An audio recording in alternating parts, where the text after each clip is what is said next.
নমস্কার বন্ধুরা, আমি আবার একটা নতুন পদ নিয়ে এসেছি, ডিমের ঝাল।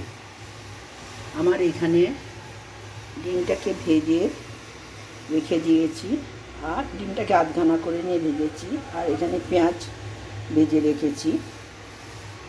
এবারে আমি আসল রান্নাটা করব। ওভেনটা জ্বালাচ্ছি।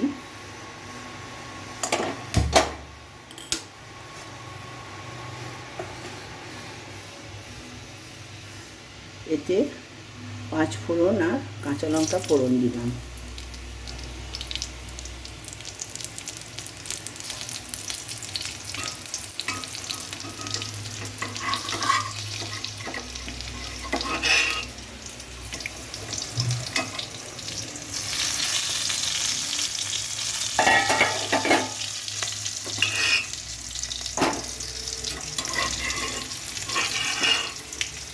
ফোড়নটা হয়ে এসছে, ফোড়নের গন্ধ বেরিয়েছে।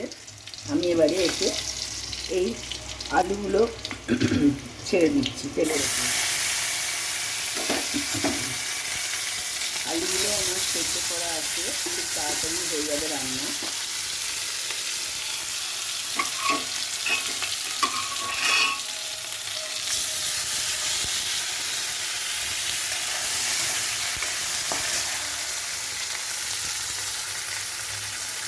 আলুটা একটু ভাজা ভাজা হোক, তারপরে আমি আসল মশলাগুলো দেবো।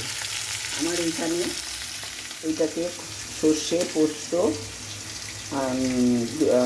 সাদা সর্ষে, কালো সর্ষে আর পোস্ত দেওয়া আছে, বাটা আছে, আর কাঁচা লঙ্কা দুটো। তা আমি টেবিলে দুটো কাঁচা লঙ্কা দিয়েছি। আপনারা আপনাদের ঝাল অনুযায়ী আপনারা ঝাল দেবেন।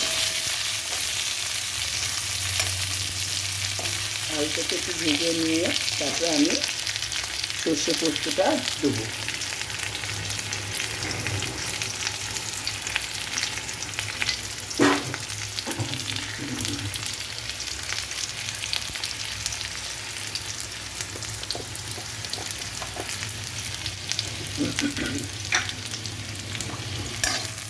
ডিমের ডালটা তো রোজই খাই, একটুখানি অন্যরকম করে রান্না করলে ভালোই লাগে খেতে।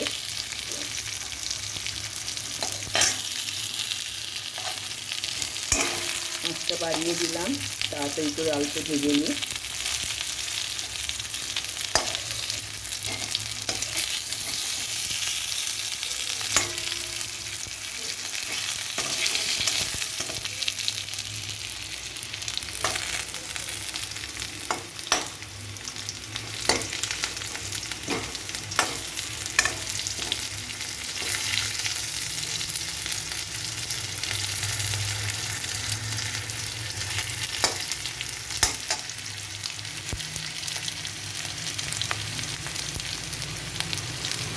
এবার একটু নুন দিয়ে দিচ্ছি আলুতে।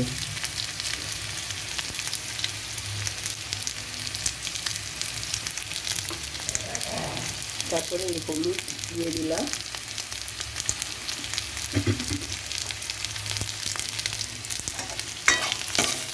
এটা একটুখানি মাখিয়ে নিয়ে আমি এই সর্ষে পোস্ত বাটাটা দিয়ে দেবো। আলু সেদ্ধই হয়ে গেছে দেখুন, একটুখানি ফুটে উঠলেই বন্ধ করে নামিয়ে দেবো।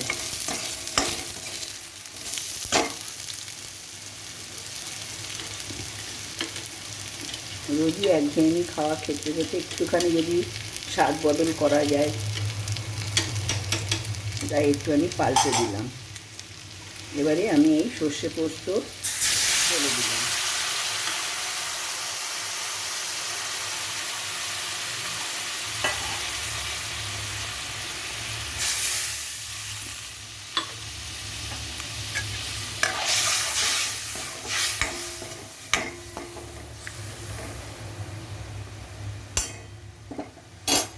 এটা একটু ফুটে উঠলে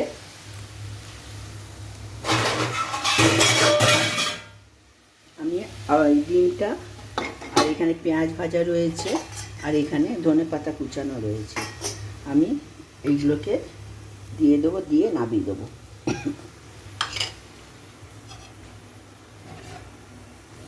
খুব ফুটতে আরম্ভ করেছে বোধহয়, একটু খুলে দেখে নিই।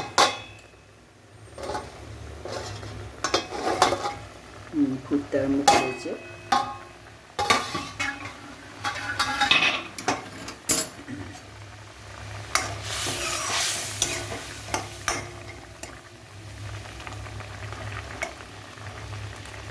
আলুগুলো সেদ্ধ হয়ে গেছে, সেদ্ধ করাই ছিল। এবারে আমি এটাতে এই ডিমটা, পেঁয়াজটা ভাজা রয়েছে, এগুলো ছেড়ে দিচ্ছি।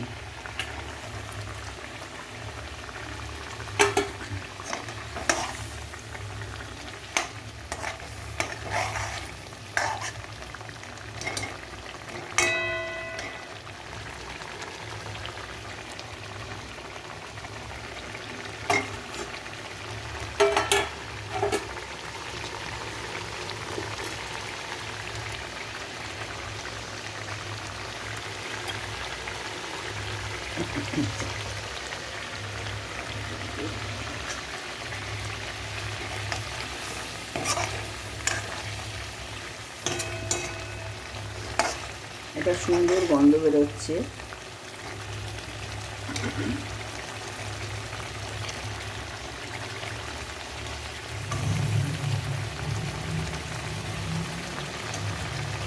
নমস্কার, আপনারা খেয়ে দেখবেন। আমি ধনে পাতাটাও ছড়িয়ে দিলাম।